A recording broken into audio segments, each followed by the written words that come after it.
Dad, I... Just breathe. Turn off your imagination. Focus on your target.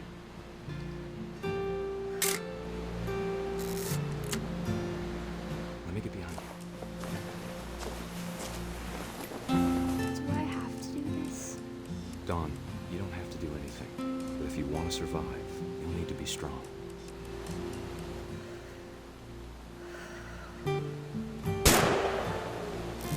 Great shot, Dawn!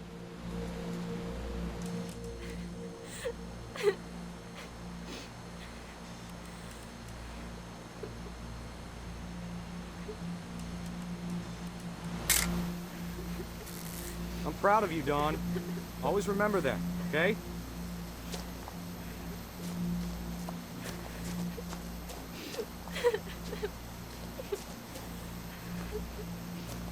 Sorry, Dawn. Just gotta reset the timer.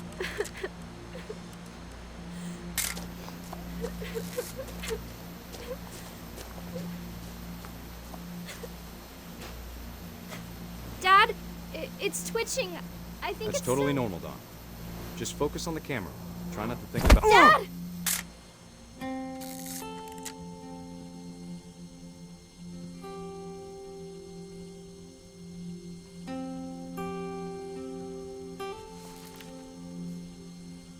Of all these stories, that's the one I wish most that my mom had told me.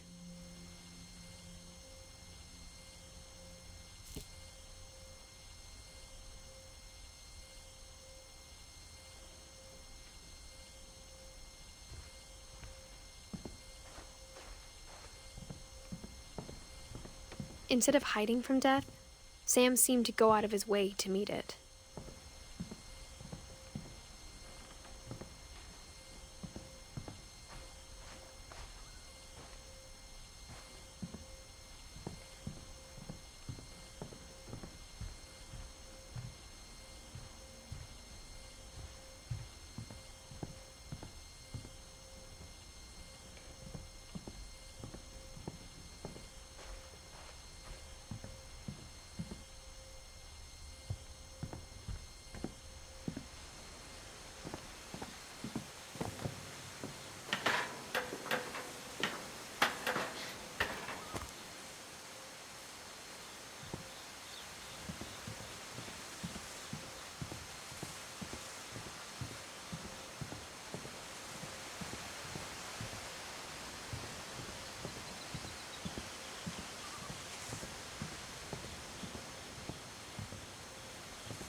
After Sam died, my mom and Edie got really close. They'd both lost a lot.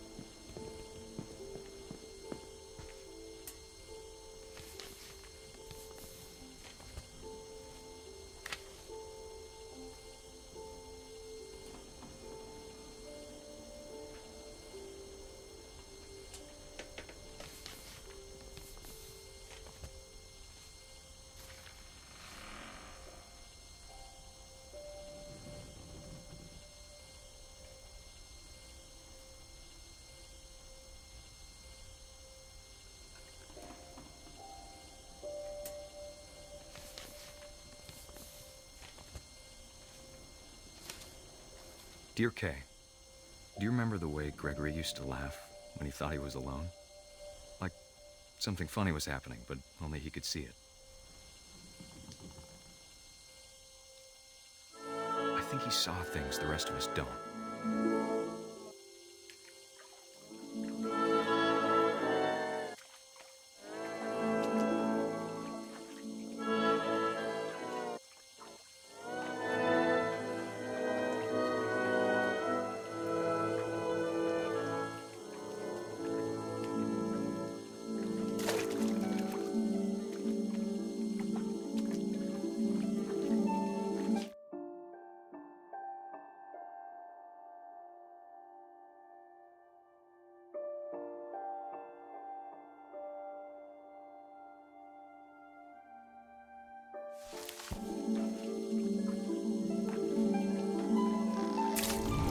Over, Gregory. It's time to...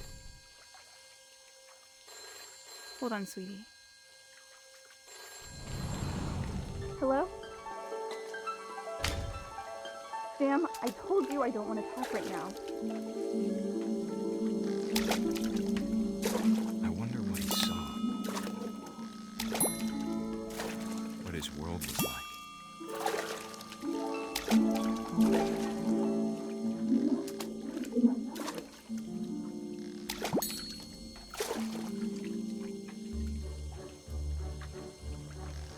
Reminded me so much of Calvin. Lost in his imagination. Whatever it was he saw.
Sure made him happy.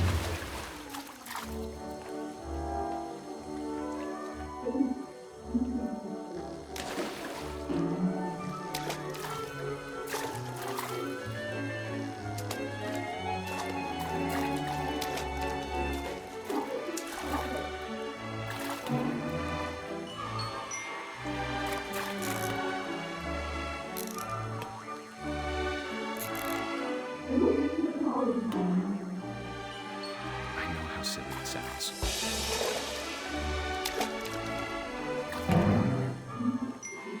But I worried about a baby being too happy. But I could feel him slipping away. Sorry about that, Gregory. I know you did everything you could. Maybe if I hadn't called that night. Damn it. Hold on, I don't want Gregory to hear this.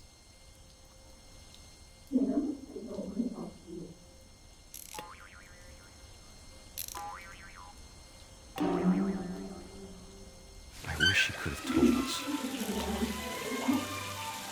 about the world he saw.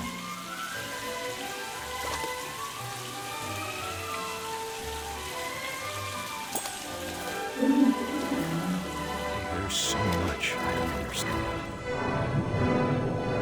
about Gregory,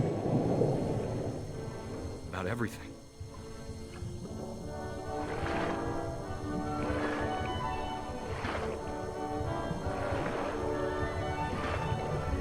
But I know what happened wasn't your fault.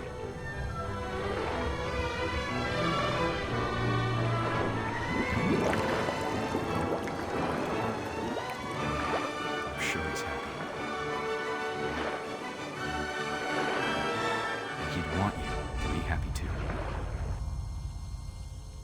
Good luck, Kay. Love, Sam.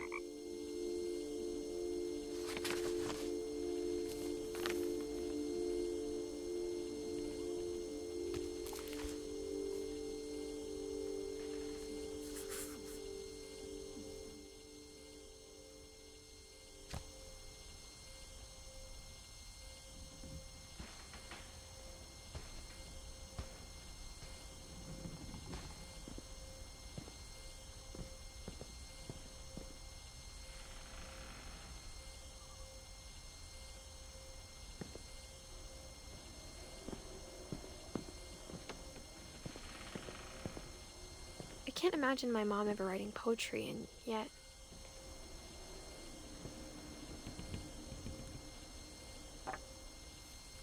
A poem for Gus, who always said the wedding was a bad idea.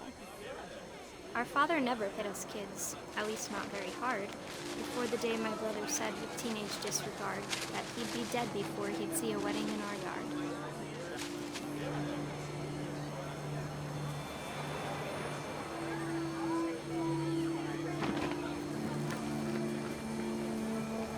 My father made him come, of course, but Gus stood far apart, just flew his kite and bottled up the storm inside his heart.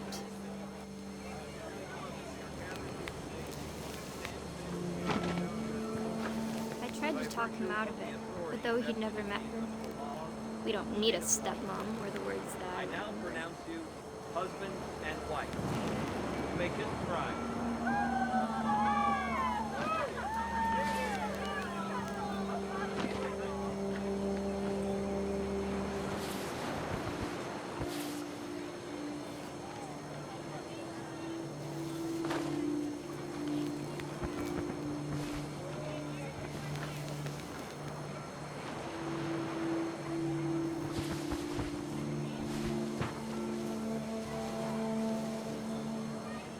When the time for photos came, Dad ordered him to come here. But Gus declined, and as a sign held up his middle finger.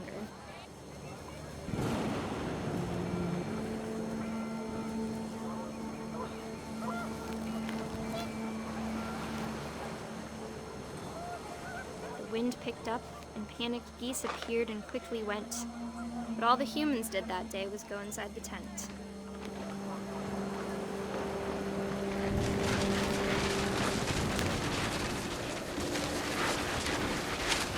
The rain came down in buckets then, but no one seemed afraid that nature might destroy the tent our dad had crudely made.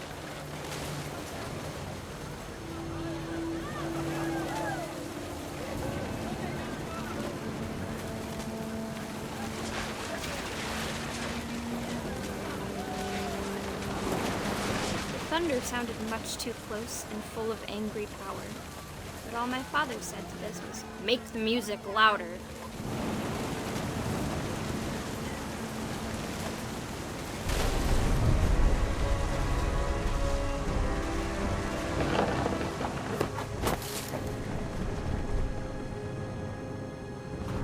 I wish that I could truly say I thought about you on that day.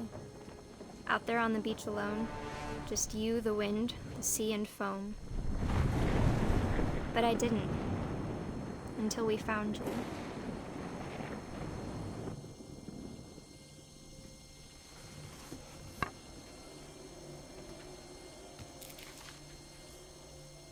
She never talked about him, but Mom told me once if I was a boy, they were going to name me Gus.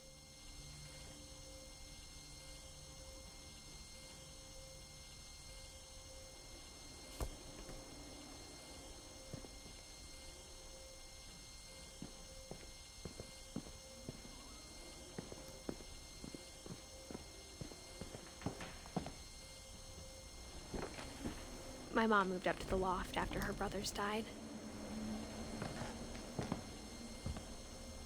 At the time, it was as far away as she could get.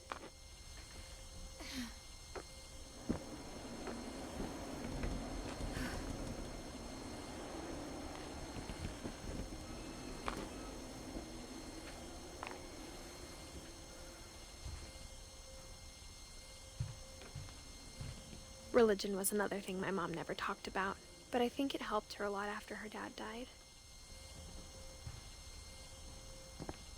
She spent a summer building houses in Calcutta, where she met my dad, Sanjay.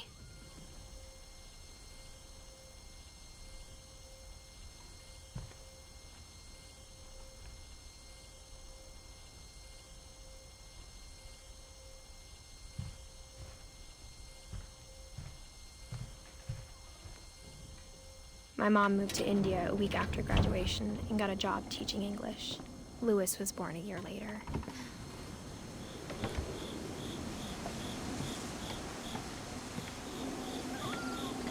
When my dad died, I don't think Mom knew where else to go. I'm sure Edie was happy to have her back.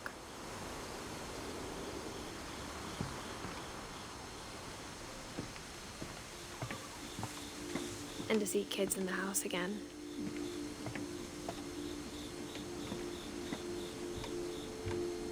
The house had to get a little bigger, but Edie was used to that.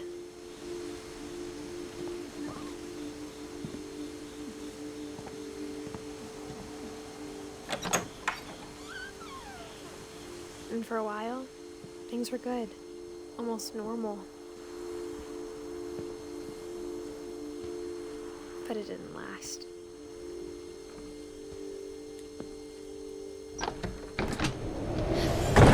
The beginning of the end was Milton's 10th birthday, when Edie gave him a castle.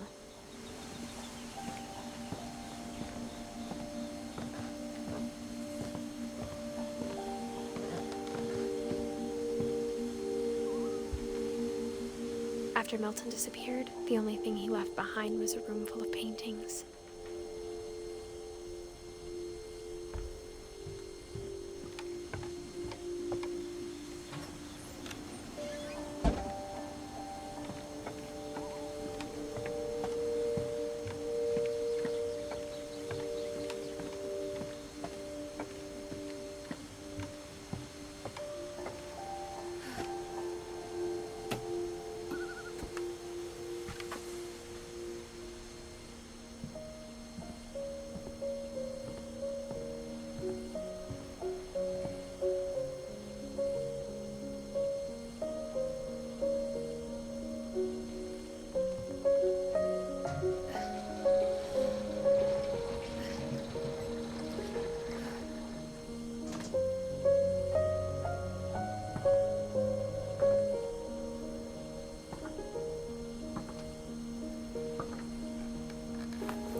Milton Finch in The Magic Paintbrush.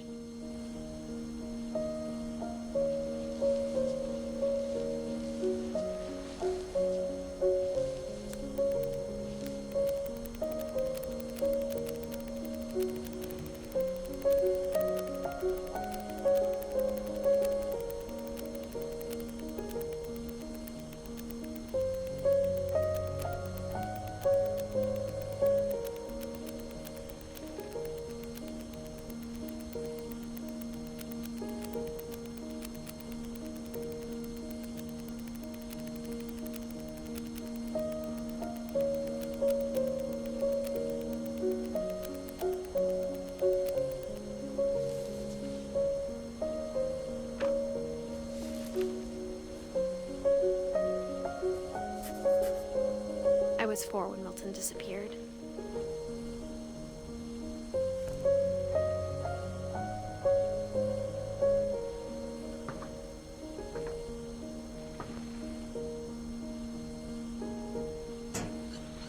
Mom spent months searching for my brother. Then she sealed the doors.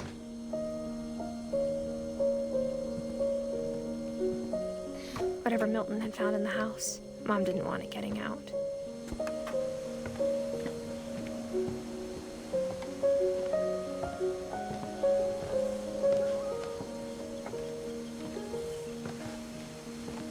Mom definitely blamed Edie, but I think Louis blamed himself. After he graduated, he just spent more and more time in his room, until Mom got him a job at the cannery.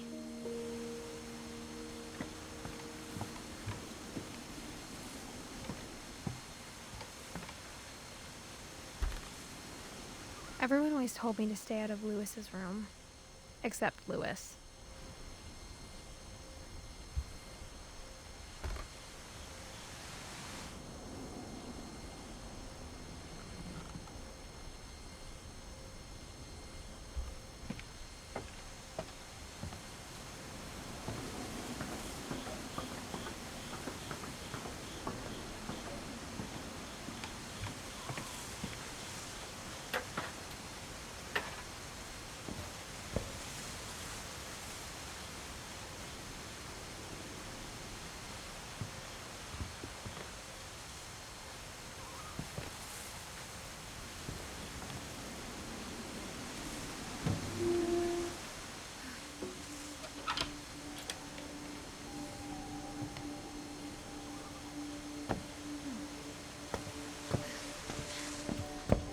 Lewis's room smelled very, very familiar. That part of him lived on.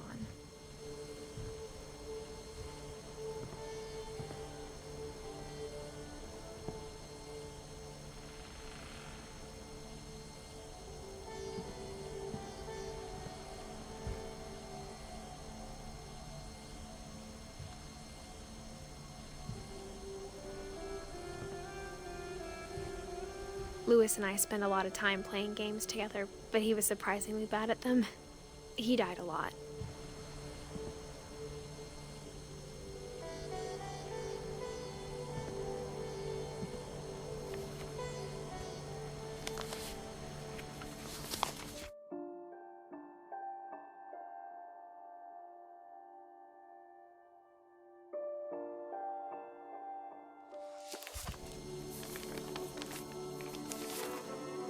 Dear Mrs. Finch, as Lewis's psychiatrist, I can understand your desire for an explanation. As I see it, the trouble began in January, shortly after we convinced your son to seek treatment for substance abuse. Newly sober, I believe Lewis first noticed the monotony of his daily life.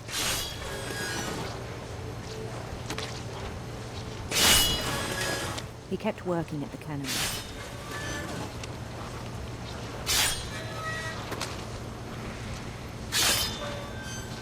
But he withdrew part of himself.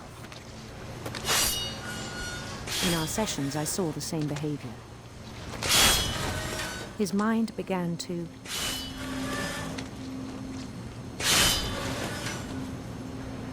wander.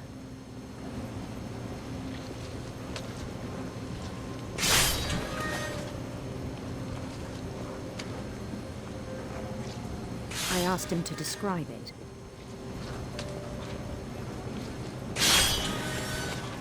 He said he started small, imagining a labyrinth.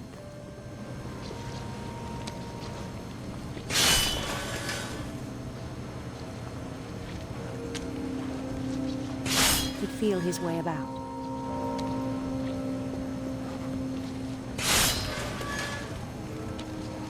Then something moved. Bats. And toads.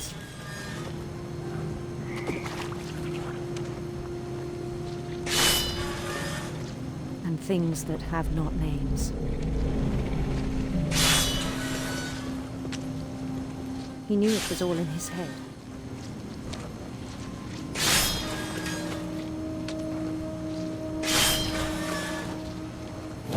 But he took it very seriously. I had hoped he'd find himself.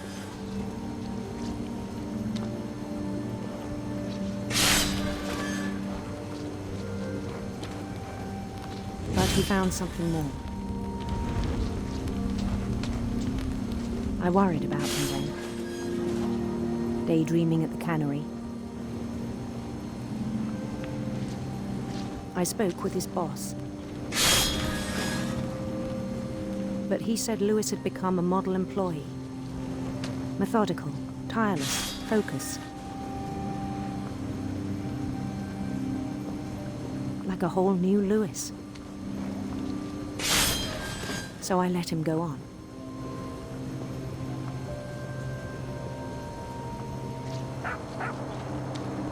I even encouraged him. It seemed very promising at first.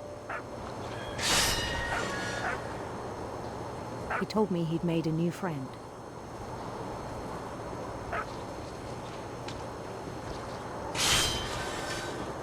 On the edge of a city he named Lewis Topia.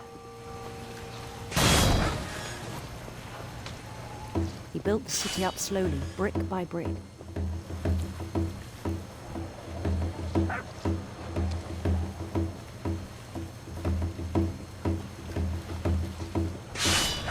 Then he made musicians.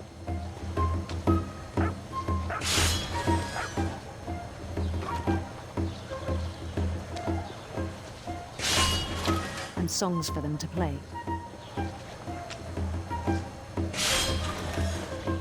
He talked about starting a band. And he was always humming something.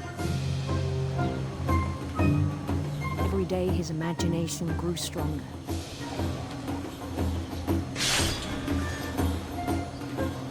He no longer spoke at the cannery, but his chopping was as reliable as ever. Then one day it struck him that all the cheering crowds, even the stones under his feet,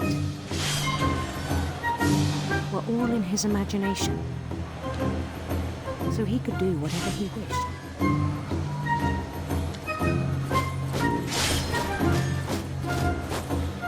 He held an election for mayor, and he won. They begged him to stay, but his mind was already wandering. It became a game for him.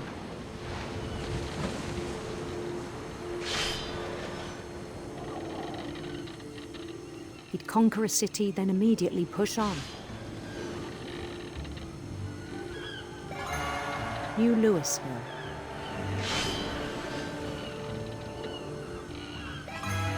St. Louis. He started drifting away from our reality.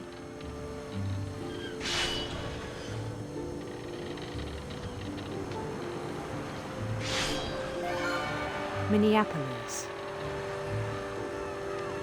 Until one day he forgot to go home from the cannery. Even as his mother pleaded with him, part of Louis kept sailing on.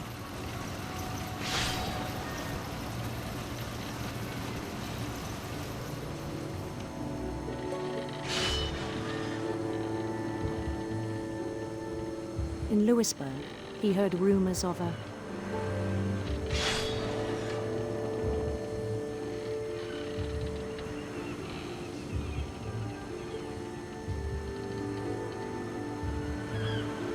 handsome queen.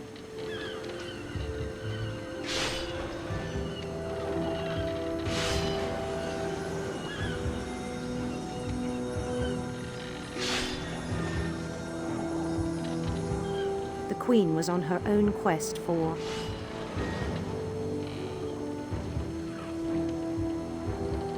sinister serpents.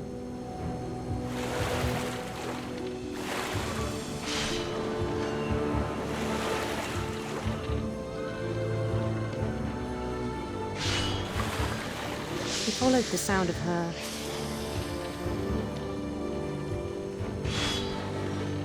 silver harp.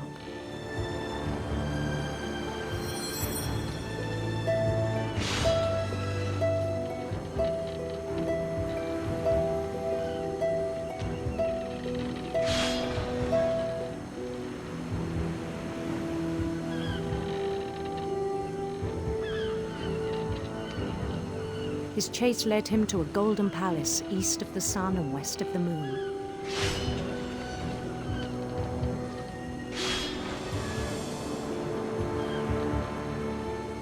Even then, his logic remained sound.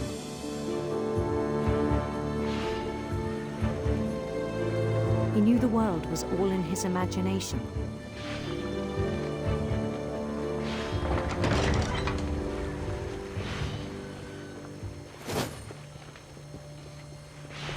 But he was so proud of having created it. In his own eyes, he'd become something greater than a king.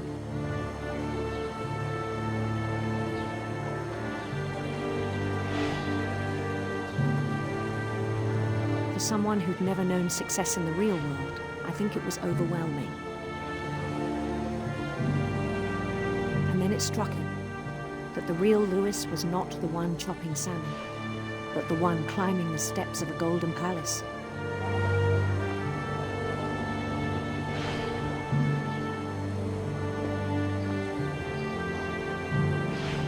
My imagination is as real as my body, he told me. It was hard to argue with him.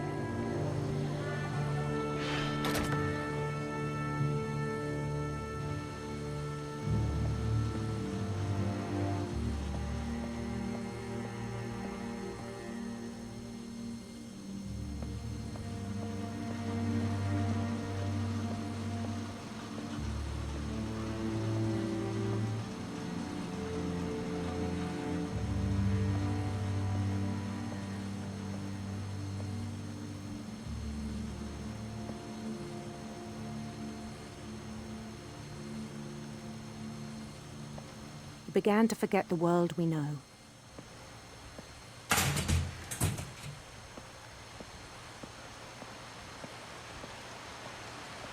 I think it pained him to remember Lewis, the cannery worker.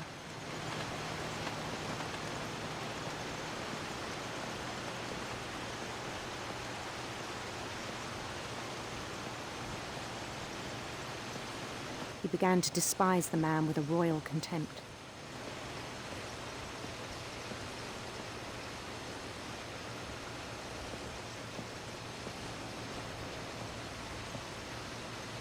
I still thought I could save him.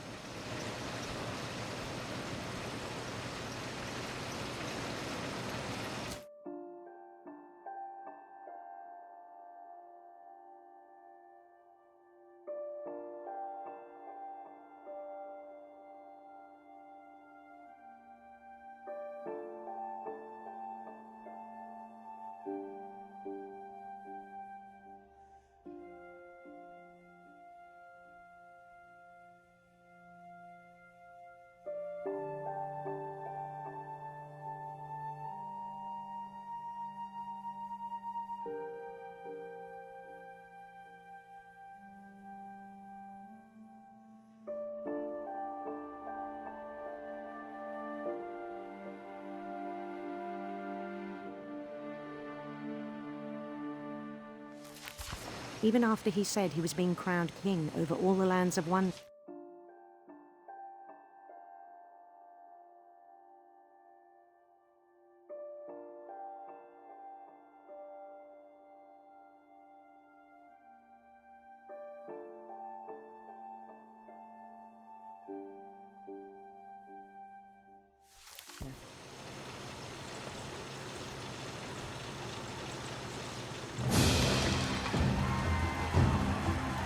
The palace would be packed with his companions.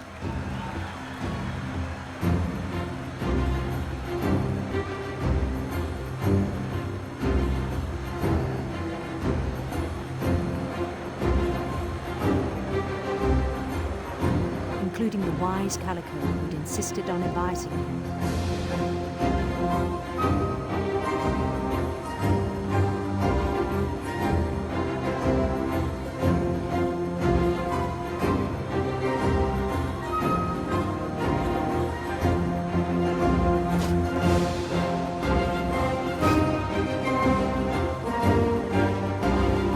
His queen waited, holding his crown.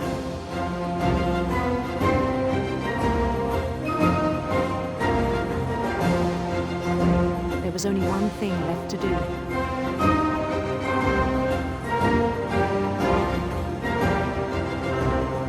Bend down his head.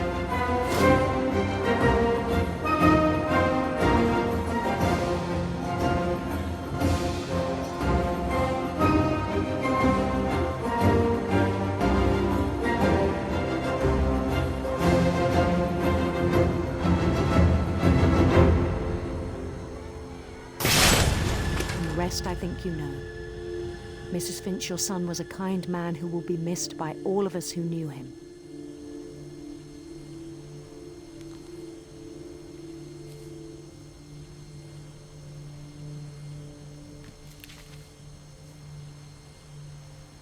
My brother was really cool. I wish you could have met him.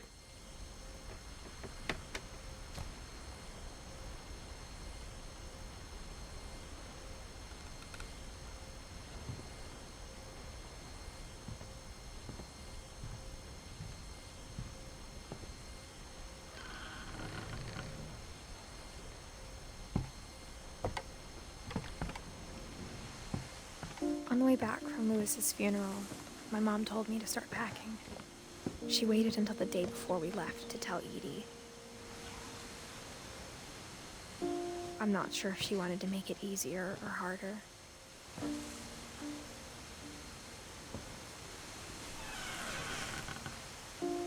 I wish we'd stayed. But I understand why we left. My mom ended up leaving everything behind.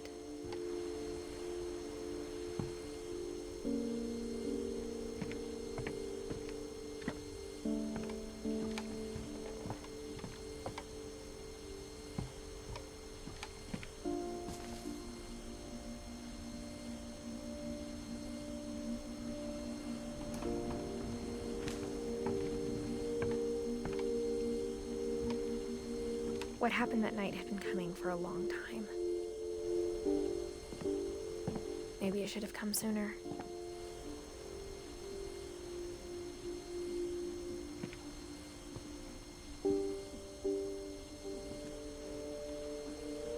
But it had to end one way or another. All that's left now was to tell you about that last night.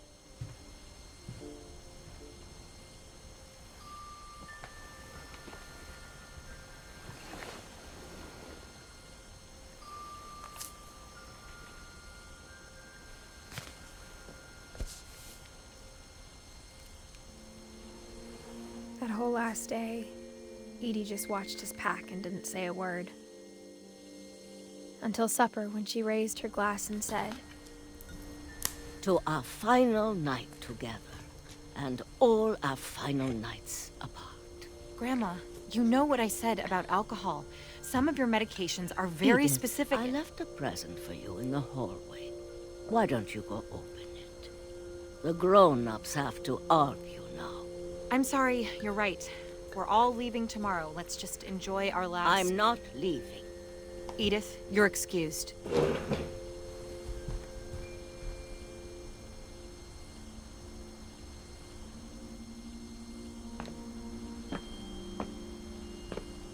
the power had been shut off that morning, but Edie always had plenty of candles. When my mom sealed the library, I don't think she knew about the other entrance, or that Edie had a key to it.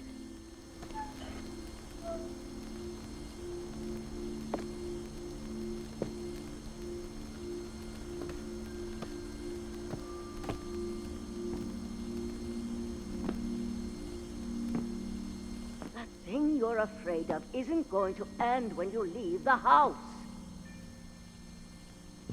Edith has a right to know these stories. My children are dead because of your stories.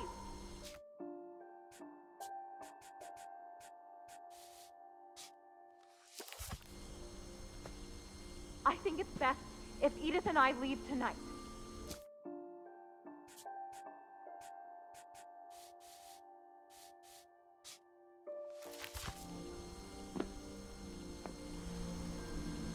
We'll have the nursing home send a van for you in the morning, okay?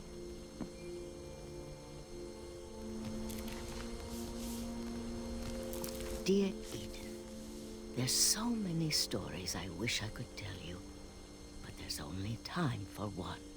This is about what happened on the night you were born. That night, the tide went way, way out. It was the first and last time I ever saw the old house aground. There'd been an earthquake out in the middle of the ocean. They called it the lowest tide in 1,000 years. God, it smelled awful. No, I've seen that house every day of my life.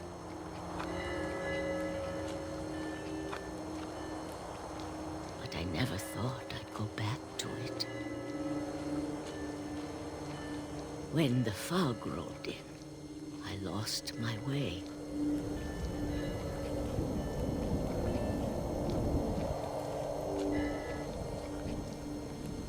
I got turned around.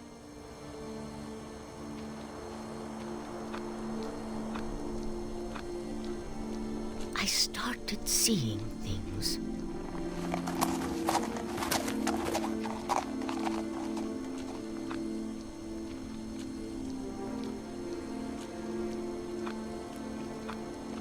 Things I'd forgotten had ever existed.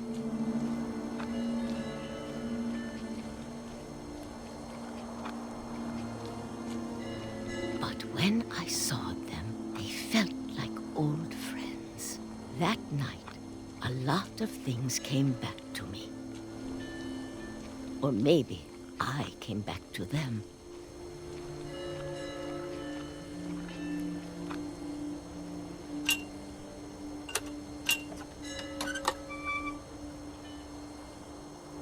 Things I can't explain, but that I need you to try and... Edith, what are you doing in here?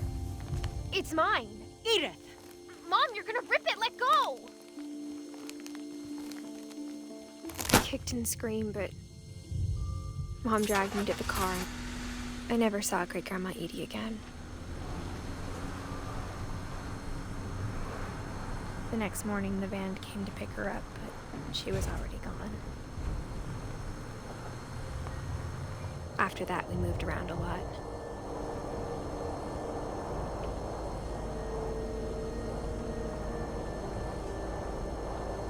We both tried to make the best of it.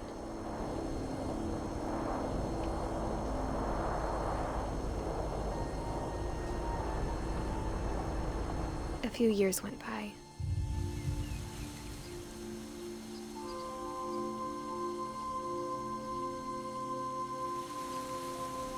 My mom didn't like to talk about it,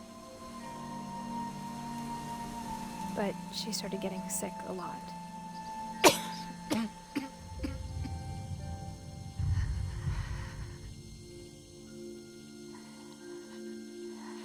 She got better for a while,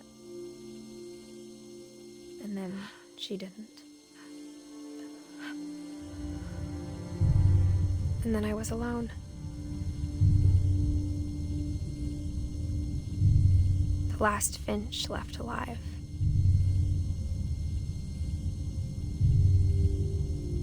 Until I found out about you. I'm still not sure what to tell you about all this.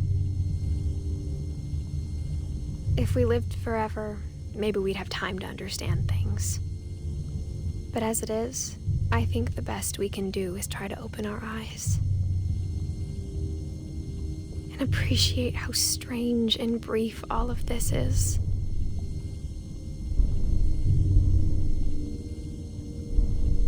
This journal was supposed to be for you. But now I hope you'll never see it. I just want to meet you and tell you all these stories myself. But I guess if you're reading this now, things didn't work out that way.